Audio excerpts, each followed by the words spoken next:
All right, welcome to Cluster 2. And this is all about planning and in terms of two different aspects, the business itself through operational planning and through team performance planning.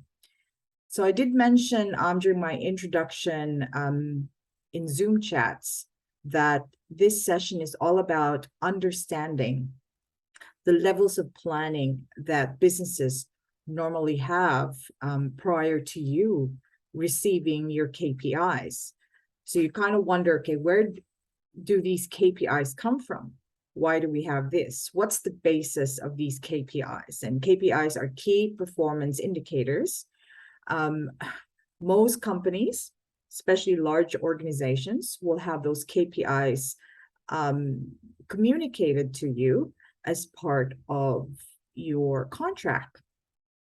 Now, KPIs are types of measure that the company is expecting to get from you as part of your role and responsibilities. This is where your KPIs are actually based on your performance reviews are based on the KPIs that you achieve, whether you meet expectations or whether you do not meet expectations or exceed expectations. So it's quite important that as a manager, you're able to understand the principles of management in terms of planning, how these plans trickle down to the level that you're in, and in management, because we've got senior management, we've got middle management, and we've got frontline managers, all right? And also how to explain this to your team on why these KPIs are there. It's extremely important that they understand what their contribution is to the bigger business, to the wider business. Okay, so let me start with the principles. Now, if you have a look at these types of plans, okay, they're actually being placed in a certain hierarchy. So when you create a business, senior executives will be coming together and they start talking about, how they see what's the direction of the company. They establish what they would want to accomplish as a business, right? So that meeting occurs. And it's a corporate meeting, it's corporate planning time, whereby they all senior executives meet, or business owners meet, and they define what they want to achieve in the longer term. So what's the objective? We call this the mission of the company, all right? And they come together to also identify what their common values are. Now, mission and vision is extremely important because it becomes your roadmap to how you will get to where you want to be, right? So if you share one goal, which is the mission, and the vision, so you have a very clear image of where you guys want to be. Okay, so that's the vision. And the values are obviously how everybody is expected to behave and what their decisions will be based on the priority of values that they would need to share, as a group and as a business. So everyone from the business owners all the way down to the team members, these values become your the belief of the company, the core values of the company. So if you were to make a decision, you base it on those values. You must put them as a priority. Okay, so values, as personal values could very much relate to corporate values, because these are really, the terms that are used are the same. However, the standards may be different. So it's very important that as a manager, you're able to communicate that to your team. What does understanding people mean? How does it look like? How is it being demonstrated in the workplace? Because understanding people on a personal level may be different, right? Because we have different environments and we've got different ways of doing things. But obviously when you are in a business, there's a particular culture that's being built depending on the system, the policies that are in place, of course, legislation. There are so many different things that are more clear and transparent, black and white, okay, like the law, for example, or industrial policies, industrial regulations. Those are black and white. Whereas personally, we even have difficulty finding out what our real boundaries are, so it really depends on the relationships that we have and who we have it with. Corporate is more black and white.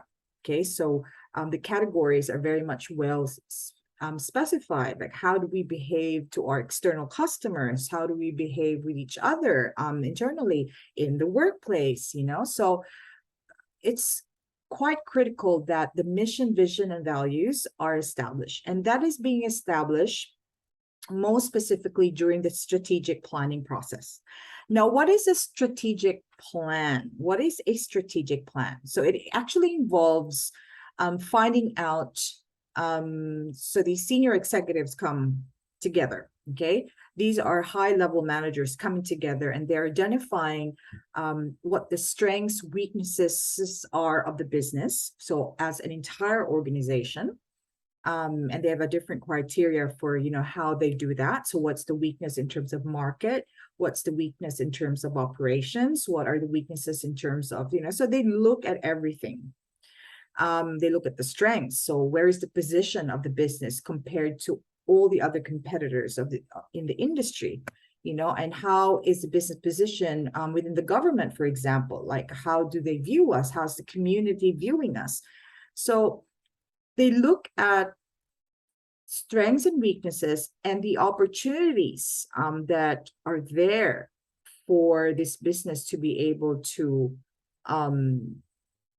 grow laterally, okay, or grow upwards, okay? So what are these opportunities that will make the company thrive, and grow?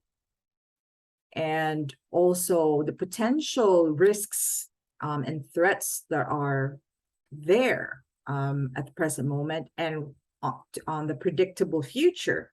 So they have a look at all of this, and they base their assessment, and they base their decisions on the vision, mission, and values. Okay, so they have to be very clear at how they would want to position the company, okay, moving forward. And normally strategic planning can happen, with a goal of 5 years in mind. Now, how lower level managers know that a strategic plan has occurred is when there's a huge announcement from HR, for example, about an initiative, that, say, for example, that tells them, okay, this is now how the company wants to be. This is what we want to do moving forward in the next how many years. And we would like you to start thinking on how you can contribute to this vision. Okay, so they would actually send out communications to the staff, showing them, that the vision that they have, and, the plans that they have for the entire company on a 5-year or 3-year or even a 1-year period. Okay. The very short-term strategic plans actually occur based on a reaction or a response to an unforeseen event. And normally they come up with an automatic, plan to try to overcome certain challenges. Okay. But usually companies would like to have a 5-year plan moving forward, because as they say, if there is a change, okay, so if they're trying to implement change, it takes about 2 years for certain changes to be implemented, so you can see some kind of traction, within your organization. So it is not, how to call this, recommended that changes are being put into place for 1 year and another change happens. Well, really, in an ideal world, we just want things to be stable, right? and allow everybody to get with the change, get into it. However, a lot of things are happening in our environment now that calls for us to accept these changes and just really first survive through them, like what happened to with us during the COVID period, and some like the financial crisis that occurred a decade back. So there are certain things that would really prompt for several changes to occur and strategic plans to be changed to be able to respond to these critical incidents.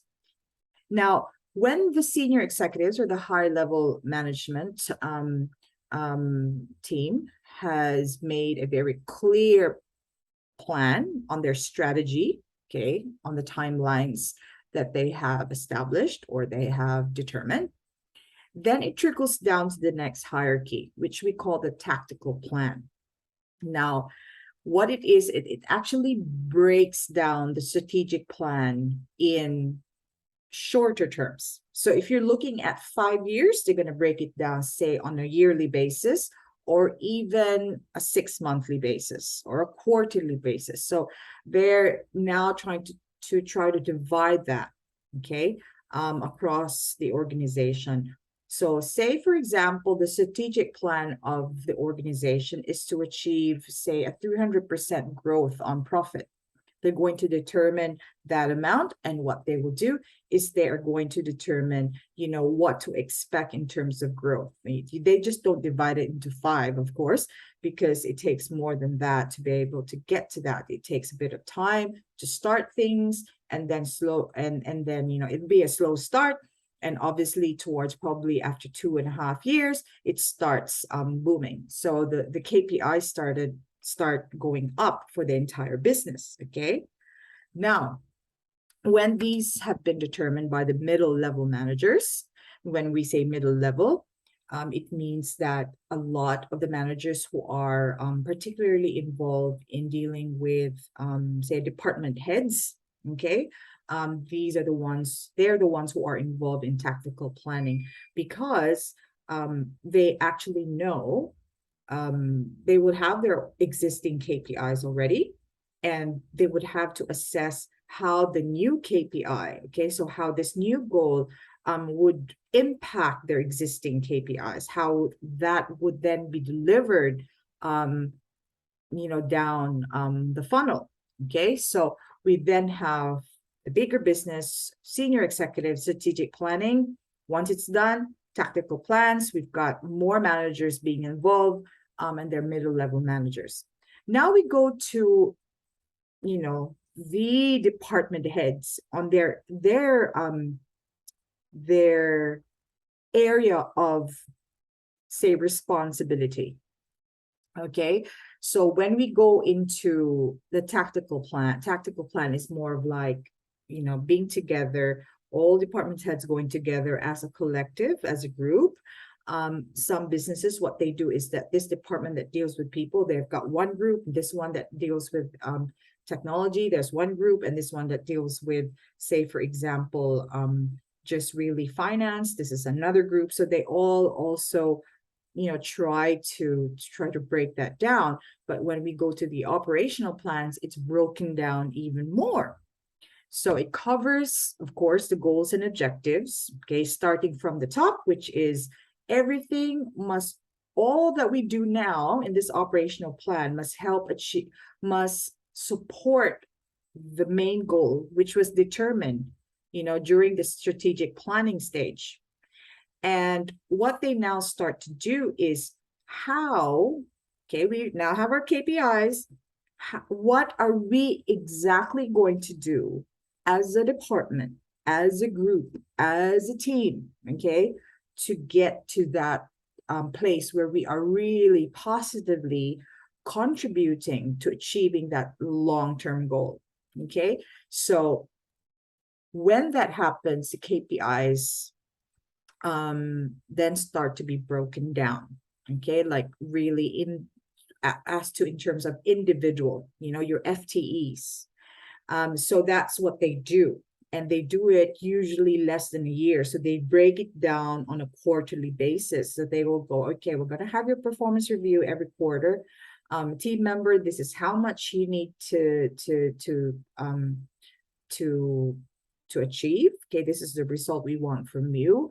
All right, so that's where the KPIs are coming from. So for you to challenge a KPI, it is absolutely very normal. Okay, when you are just handed out a few sets of numbers that you need to achieve,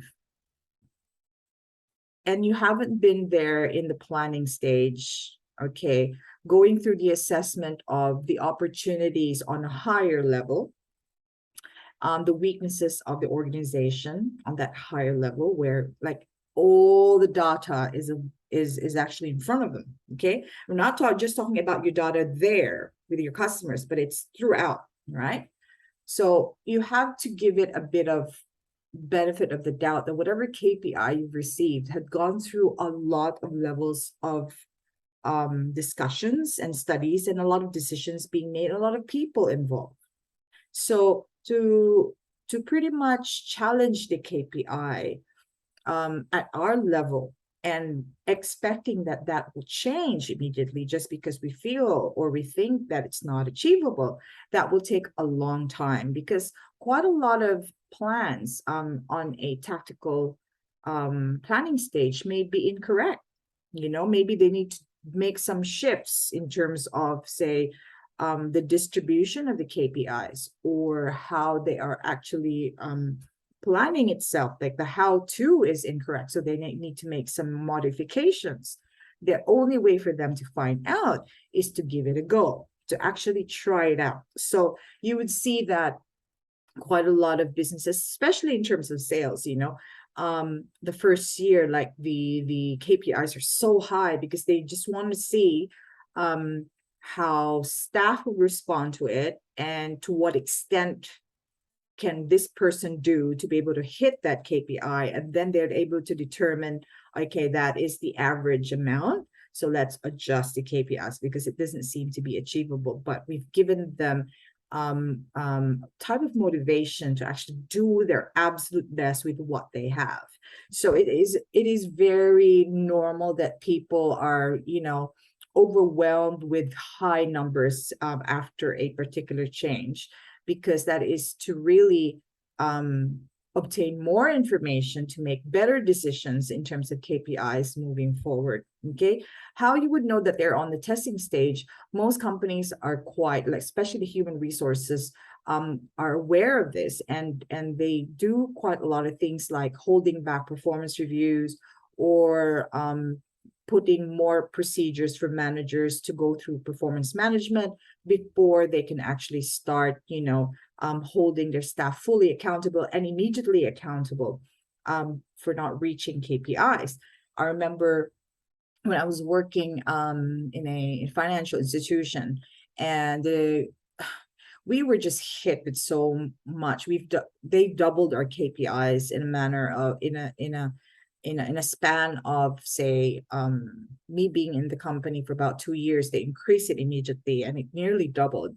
And we were so overwhelmed by it. In fact, quite a lot of people left, you know, because they just didn't see the sense of the KPIs.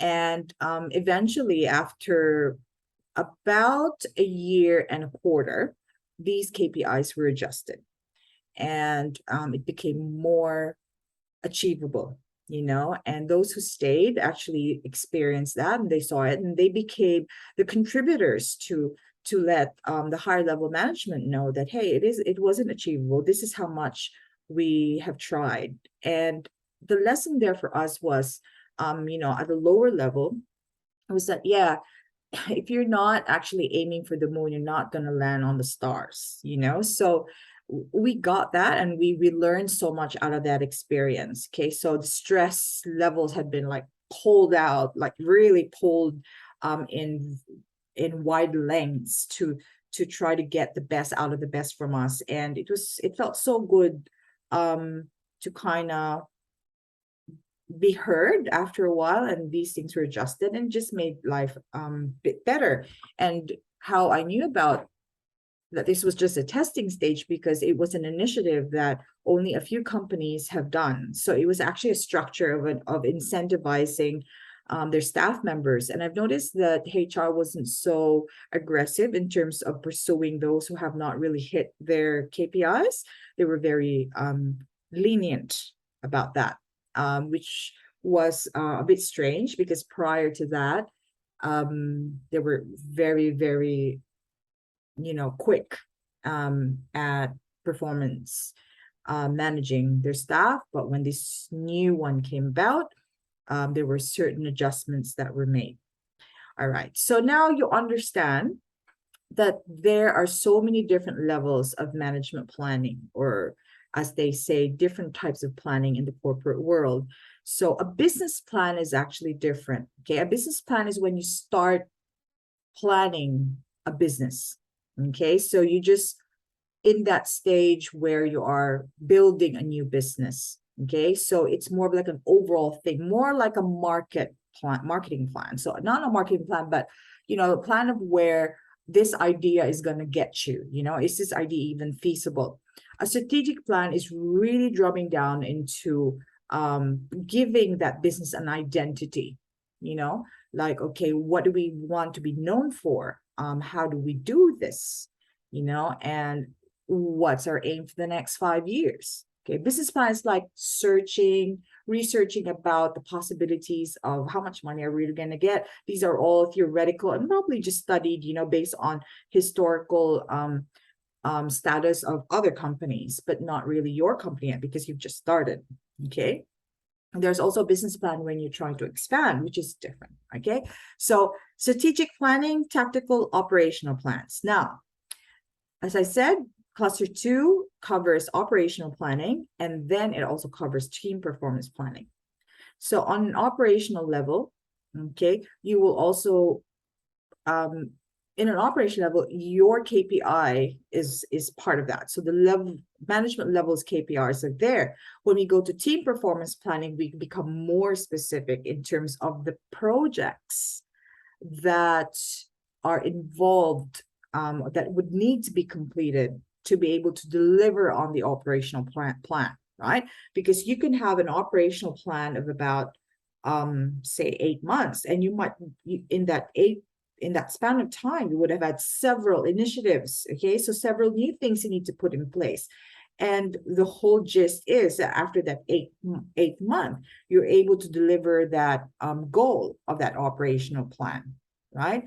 And that will then contribute to the tactical plan because it translates to what you were given and provided with or by the middle level managers. So when a staff member says, okay, why are we having this KPI? What's going on? Okay. Ask yourself if you're able to explain that to your staff member. Think of the KPIs of your staff at the moment. Think of your team, right?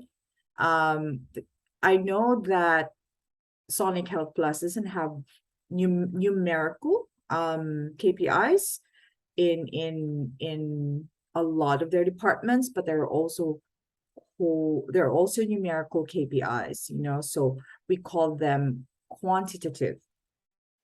Qualitative is a bit more of a job description, like it's describing what you're able to deliver and how you deliver it. So it's a behavior, like, deliver top customer service, but there's no number that tells you that that's what you get because there's no way of measuring that. Like you're not sending out surveys, but a quantitative is about, okay, for you to be able to demonstrate great customer service, you're meant to have, say, 9 out of 10 surveys come back that have been collected within a 3-month period, and they're all giving you a score of 9 to 10. So that's more quantitative.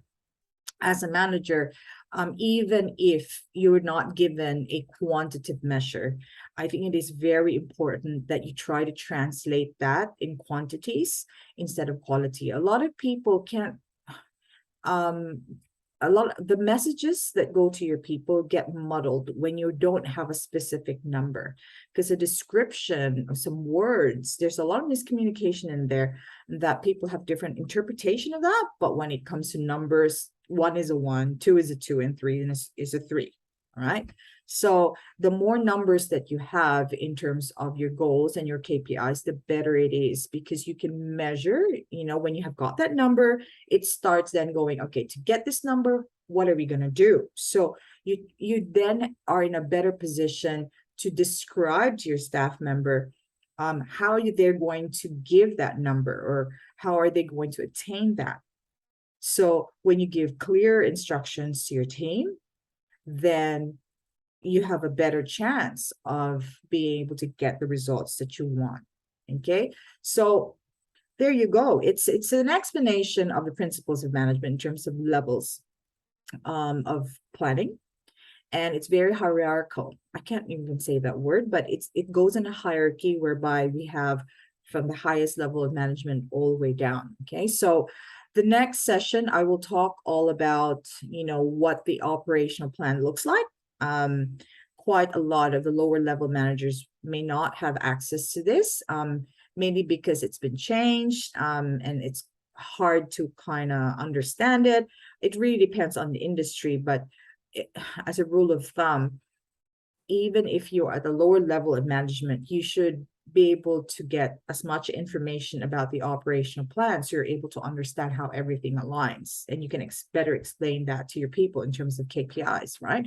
So I will show you an example of an operational plan on the next session, and all the elements that go with it, okay, and possibly give you some examples on each section of the operational plan. Now, businesses have different ways and different formats, different templates, but they all share the same thing. It's about reaching a particular goal. It's about documenting actions. It's about documenting the resources. It's about documenting finance. So there's a lot of those involved, and they can give it different terms. Some of them may remove things that may not apply to their industry or their department, and some would definitely go overboard and put as many numbers as they can into it. So I look forward knowing that a lot of you would be joining me on the next one, or be viewing the next session.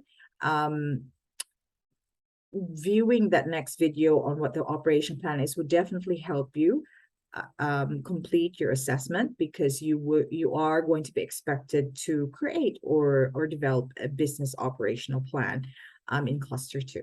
Thank you very much, and till the next time.